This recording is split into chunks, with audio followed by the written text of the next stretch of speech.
کاچی پێشمەرگە شۆڕش ژێری قارەمان ئۆ کاچی پێشمەرگە.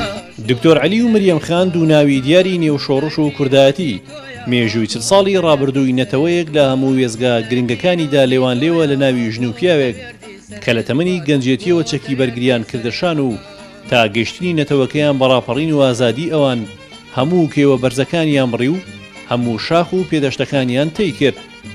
لە ماڵەدا ئێستا بە تەنها ژنێکی قارەمان دەژی. ئەو دوای کۆچی هەمیشەیی دکتۆر عەلی هاوسەری لە ئێستادا دوای تەمەنێک لە شانازی و سەدان تۆماری پرسەروەری لەگەڵ یادگاریەکانی ڕابردوودا دەژی و مێژووی ئەم ژنە قارەمانەی نیشتیمان کێوێکە لەورە و نیشتیمانێکە لە خۆڕاگری و کۆڵنەدان. ئەمە لە حەفتەی 1976 بوومە پێشمەرگە لەگەڵ هاوسەرەکەم ئەنجام بوومە پێشمەرگە یەکسەر چەکم دەستدایە و جچ پێشمەرگەم لەبەر کرد کە بە من خەباتی نەتەوایەت خەباتی میلەتەکەی خۆم لەکنم احتیادی بوو گوێم نەدەدا لۆمە و تانە و شتی وا خەڵکی لە دوایەدا خەڵکەکە لێ ڕاهات و چاوی کراوە لە گوندەکان دەگەڕام و بۆ بگرە عالەم زۆری پێخۆش بوو ژن بە تایبەتی.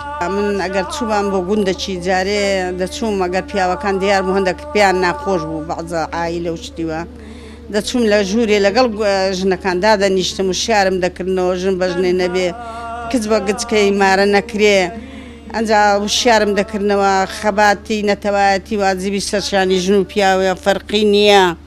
دکتۆر عەلی و مریەم خان لە هەموو وێزگا گرنگەکانی شۆڕش و کوردایەتیدا بەیەکەوە بوون و هەمیشەش لە ناو تۆماری پرسەروەری شۆڕشدا ناوی ئەم دوو هاوسەرە بەیەکەوە دەهێنرێت. دکتۆر عەلی و مریەم خان وەکو دوو هاوسەر و دوو هاوڕێ و دوو تێکۆشەر و هاوخەبات تاوەکو ساڵێک بەر لە ئێستا وەک دوو هاوخەبات بەیەکەوە بوون. لە 2010دا نەخۆشی دکتۆر عەلی تێکۆشەری لە هاوڕێ و هاوخەباتەکەی دابڕی. بەڵام ئێساش لای مریەم خان دکتۆر عەلی پێشمەرگە و تێکۆشەر و پارتیزانەکەی سەرەتای شۆڕشە و بەردەوام لە یادگاریەکانیدایە. پیاوەکی پاک بوو پیاوەکی دڵسۆز بوو پیاوە زۆر بە تەنگ میلەتەکەیەوە بوو. ئەمن هەر سپاسی ئەوەی دەکەم کەس وەکووی نەبوو نازم ئەم نەمدیتوە کەس وەکووی دڵسۆز بوو بۆ خۆم بە تایبەتیوە دەزانم دنیام لێ چۆل بووە هەر زۆر بێتاقەتم زۆر شەو ڕۆژ زۆر بێتاقەتم. سپاسی ئەو خەڵکەی دەکەم کە دێنەکن و سەردانم دەکەم دەنا دائیمە ئەوەمە زۆر بێتاقەتم. پێشمەرگە و تێکۆشەری کورد عەلی سلێمان عەلی ناسراو بە دکتۆر عەلی لە سەرەتای گەنجێتیەوە چەکی بەرگری کردوتە شانی و بیرینەتەوەی و هەستی بەرزی نیشتیمان لای دکتۆر عەلی تێکۆشەر بە جۆرێک بوو. بەبێ دابڕان زیاتر لە 40 ساڵ لەگەڵ مریەم خانی هاوسەریدا خزمەتی نیشتیمانەکەی کرد.